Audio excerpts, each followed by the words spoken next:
Welcome to the Non Obvious Insights Show. I'm your host, Rohit Bhargava, and every week I go through hundreds of news sources to curate the most interesting and underappreciated stories that you might have missed. Over the next 30 minutes, we'll talk about how one brand is quietly standing behind its racist logo they've had for years, what digital nutrition is, and why boxed mac and cheese might offer us an interesting lesson about disruption. We are live streaming to Facebook, YouTube, and Periscope. We're turning this into a podcast starting this week, and the show starts right now. Happy Thursday, Non Obvious Nation, and welcome back to the Non Obvious Insights Show, episode 222. Nice, even, round number. And in case you are listening for the first time and wondering how it's possible that you missed over 200 episodes of the show, the number is a little bit of a misnomer. And it's actually kind of with the same thing that they did with Star Wars, which I talked about in my first episode, which is they started with episode 4, right? Because there was a story beforehand.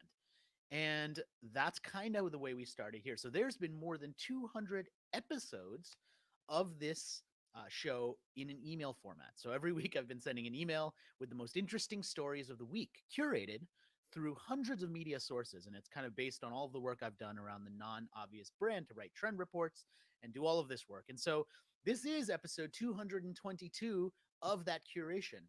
But it's about the, I think, sixth or seventh time we're doing it as a video show. And it's the first time that we're going to be releasing it as a audio only podcast. So welcome, welcome, welcome. And thank you for joining. And what we have in store this week, as we do every week, is we're going to talk about the most interesting, fascinating, and perhaps underappreciated stories of the week that you may have missed, along with a quick take on why it matters and why it may be relevant. And this week, the lead story is one that really captured my attention because there were so many of these brands, from Land O'Lakes to Uncle Ben's to Aunt Jemima to Mrs. Butterworth's, these brands that had been around for, in some cases, more than 100 years. I mean, Aunt Jemima was around for 130 plus years, rethinking their approach to whether they should be using that brand at all because of the racist undertones of the character, the stereotype that these brands had brought to life. And as I was seeing all of these brands making these big shifts after such a long time, it led me to something that became a little bit more personal for me, actually, which was a team that I've been watching and supporting for really my whole life, which is the Redskins here in DC. And I tell my boys that back when I was a kid in the 80s, the Redskins were really good. I mean, they were winning a lot of Super Bowls, so it was impossible not to be a fan of the Redskins. And lately, as in over the last 2 decades, it's kind of become a little impossible because they've just been historically bad. But what captured my attention here was just how easily it seems they've managed to escape any sort of scrutiny around this whole movement, because the Redskins brand is a racist term. I mean, Redskins is a racist term. It's based on the color of somebody's skin, which we generally know is not a positive thing. And this was a great example of a gentleman named Fred T. Joseph, who wore this shirt to just show how that hypocrisy would play out. His shirt is the Redskins logo. If you're listening to this audio only, it's the Redskins logo, but it says underneath, instead of the word Redskins, it says Caucasians, and it's a picture of a white guy. And he wore that publicly just to see what the reaction was, and he wrote about that experience. And I thought that it was this really kind of clever, unique way of bringing to life that sometimes when we see these big shifts happening, it's not happening equally for everyone. And there's a large vocal population of African Americans who can speak up. And there's not as large of a population of Native Americans who can speak up, and even though they've tried for many years. And so uh, this is something that I just started thinking about when I was reading this story. That, look, who are we in the face of a movement like this, creating in the brand sense, at the very least, historic changes, right? I mean, these are brands that have been around for more than 100 years. I mean, through the civil rights movement, and still they didn't change. And now they're starting to change. So this is historic, what's happening on a brand level. And yet there's still brands like this, like the Redskins, that seem to escape that sort of scrutiny. And look, I'm speaking to this as somebody who's kind of been a lifelong fan of the Redskins, but it's very difficult for me to support this team and to give my money and my time and my attention to it. And I actively now try not to. I mean, we don't go to any games. We try not to do that because I think that this is the opportunity. So maybe we can send a little pressure this way and stand up for those people who maybe don't have as much of a voice here, and just make sure that when we're in a movement like this and when things are happening this quickly, we also think about who's getting left behind. The next big story that captured my attention was actually from the JWT advertising team, and they do some great work around intelligence. And this next story was about digital nutrition, and you might take that term to kind of mean a lot of different things. I mean, digital nutrition could really be what are we reading or watching? Is it making us feel better or worse? But what was interesting about this story was one of the elements that it talked about was how there's more platforms out there now, Pillcast being one of them, where they're quantifying the types of moods that we can have as a reaction to digital content. And the next evolution of that is rating content based on the mood that it creates for you. So imagine being able to go to Netflix or any one of these platforms, and instead of searching by genre, right? I want to watch a drama, I want to watch a comedy. Imagine searching by how you want to feel. I want to be uplifted. So this is the content I might watch. I want to feel a little bit sad. I want to have a pity party for myself, right? Maybe that's an emotion that you want to experience. I want to watch something that makes me feel better about myself. I want to watch something that makes me joyful.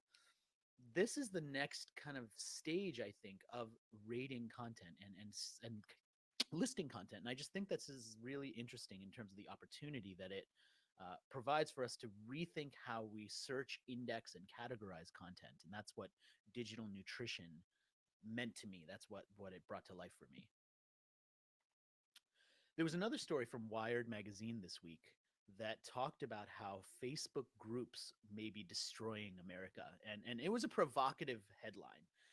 And I thought, well, this one I have to read and I have to write about, because we have a Facebook group. I mean, we have the Non-Obvious Nation private Facebook group, and I was a little concerned that maybe we are playing our part in destroying America, and so I wanted to know, is that the case? And by the way, you should join that group, and I don't think we are destroying America. So hopefully we're in good shape there. But what the article talked about, which was interesting, was that more of these groups align people around a certain interest and basically create their own echo chambers, which are concerning for a couple of reasons. I mean, one reason is because when you do that, you basically reinforce the same point of view over and over again, especially if it's actually a point of view that maybe is incorrect or misinformed or manipulated by someone who's in charge of that group. But the other thing that I thought was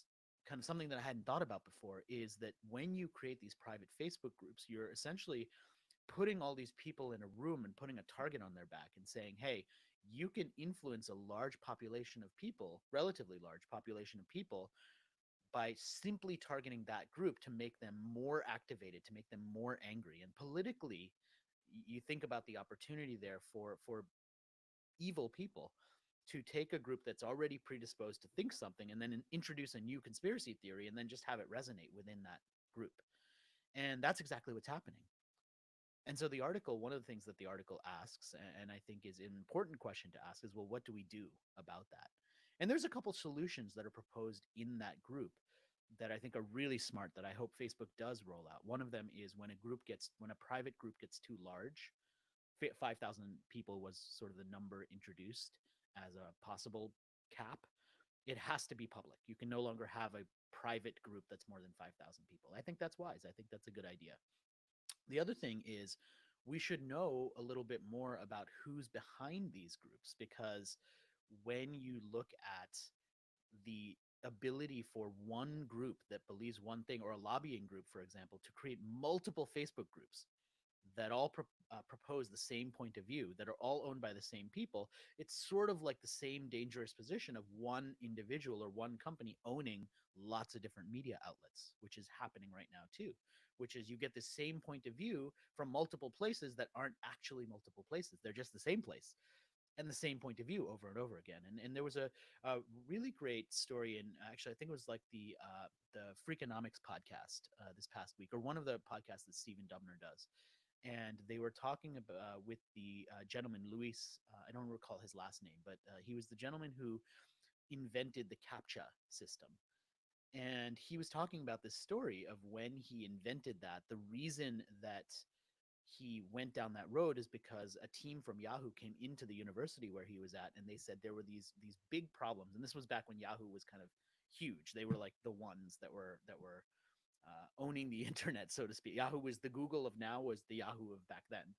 And they were talking about these 10 big problems that they had. And one of the big problems was that people were able to write bots that could create millions of email addresses, like new email addresses. And when you could do that, the daily caps that they had on emails, like any one email could only send 500, you could only send to 500 different emails. But if you could create millions of emails times 500 each, you could now create basically spam bots. And so they needed automation to prevent bots from creating email addresses. And that's what the CAPTCHA system was. It was an ability for the machines to detect whether it was a human or a machine creating an email account. And as I thought about that innovation, it just struck me that like Facebook in some ways kind of needs a better system like that, because there's too many people who can create too many communities and then just do it over and over again and change perception, and in some cases kind of change the outcome of elections as a result of that. And that's a really dangerous thing, I think. So rethinking that is super important. Another story that got got me thinking, because I hadn't really considered it before, was this one from The Guardian that talked about the end of credits and why we don't get to watch the credits at the end of a movie anymore. And I was thinking about that, and I'm like, that's true. Like as soon as that movie finishes, that thing pops up that says, "Hey, let's watch, the trailer for the next thing that we think you might want to watch." Starts in 8 seconds, and all of a sudden you're on this mad scramble to try and find the remote because you don't know how loud the trailer is going to be, and you don't want to wake up the kids or the dog or whatever, and it becomes this like ritual to be like, where's the remote, like let's quickly change this. I don't know if I want to watch this thing next. And what this article talked about, and it was written by actually a musical score composer who has a specific point of view because he's actually composing the music that's going with the end credits. And it raises all these really good points about the fact that when a movie ends, the credits are kind of that moment when you get to absorb what happened in the film and think about it.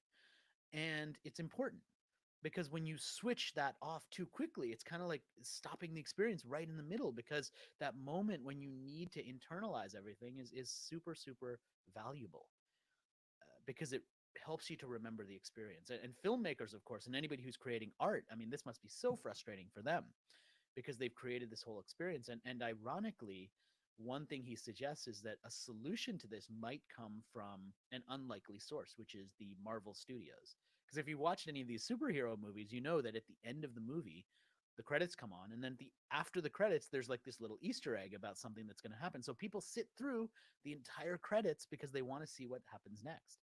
And maybe that's the technique that more filmmakers are going to need to use, because if a lot of people are experiencing their content through streaming, how do you get them to sort of have that moment where they get to see it and check it out? And so that's a big question. And this article really got me thinking about that.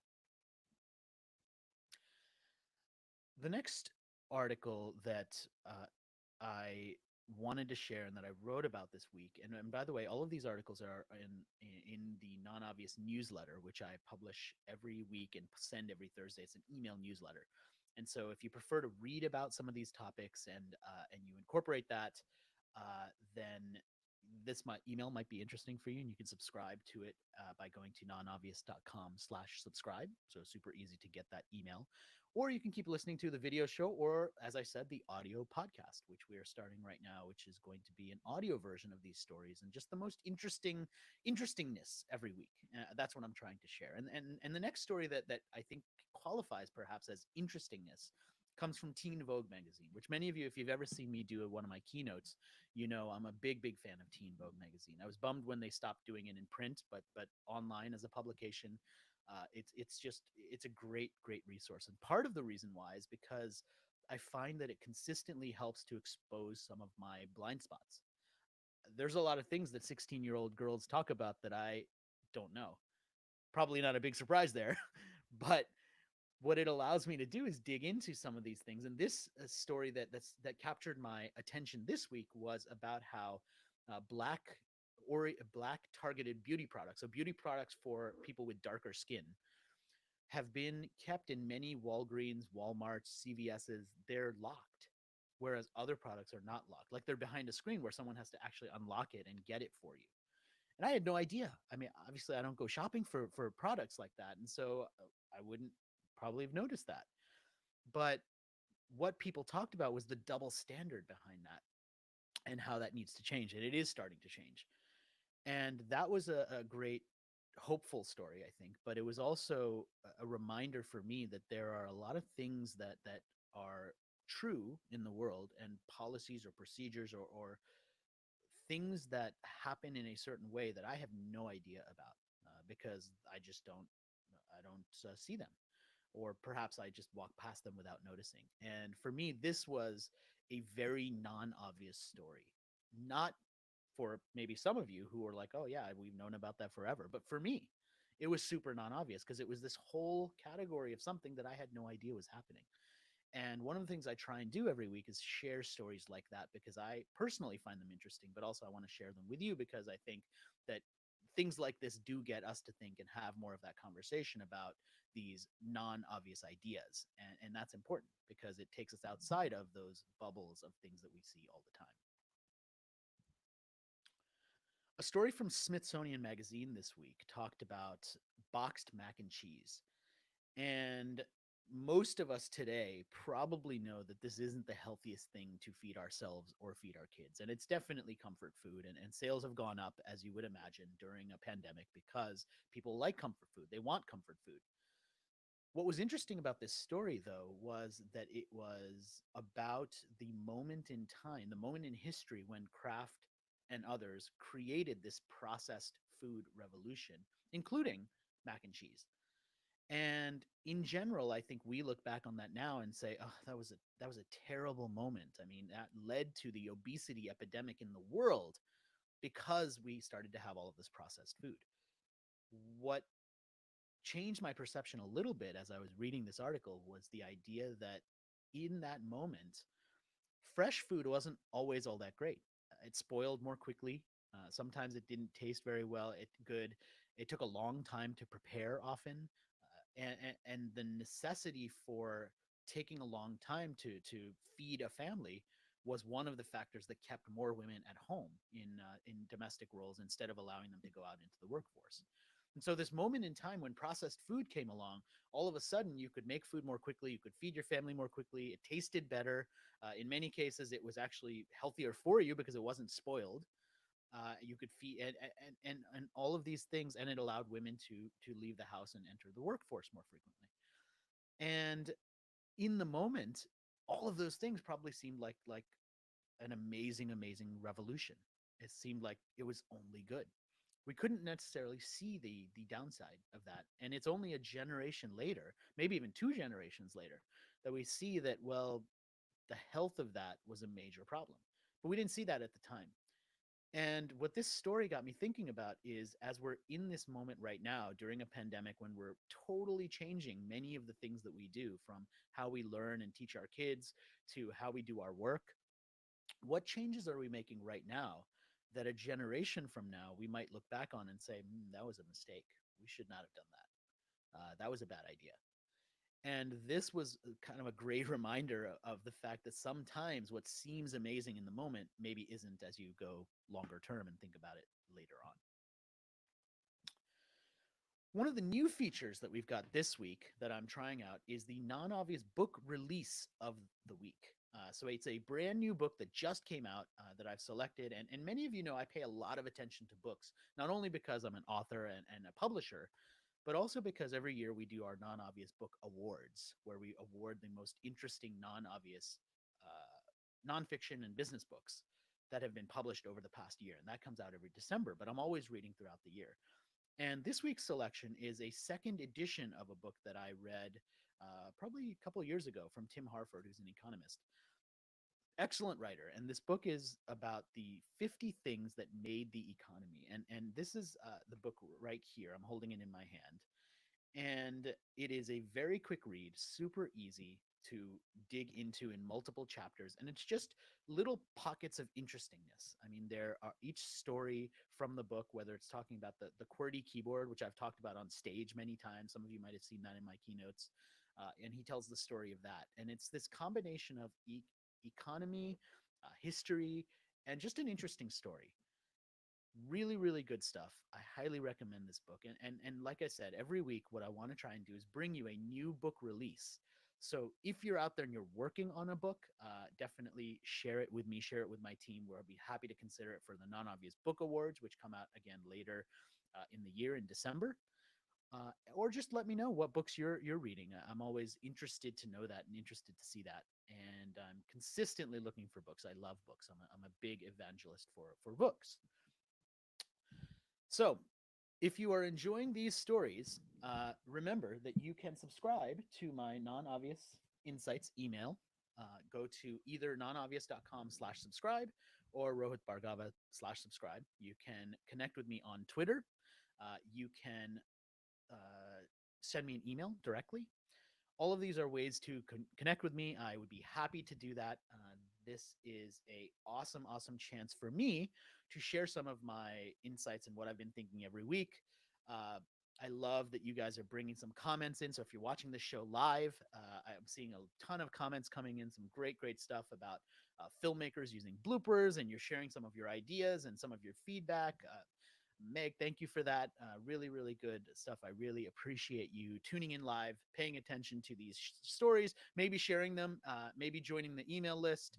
And if you're listening to the podcast version of this, I appreciate you taking a little bit of time with me to just talk about interesting stories. So one of the things that I promise every week is that I will share a couple of stories that are not part of the email. So this is the bonus content area, the section of the video show where we talk about some bonus content. And there's another new feature that I want to try and share with you, which is the non-obvious double take.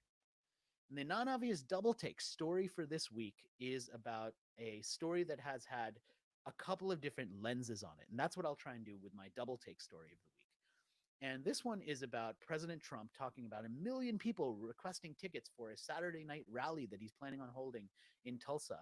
At the same time that we're seeing stories of a viral campaign on TikTok started by a 50-something-year-old grandma to get people to request tickets for the rally who will never show up as a way of pranking the president and sort of driving the numbers up artificially.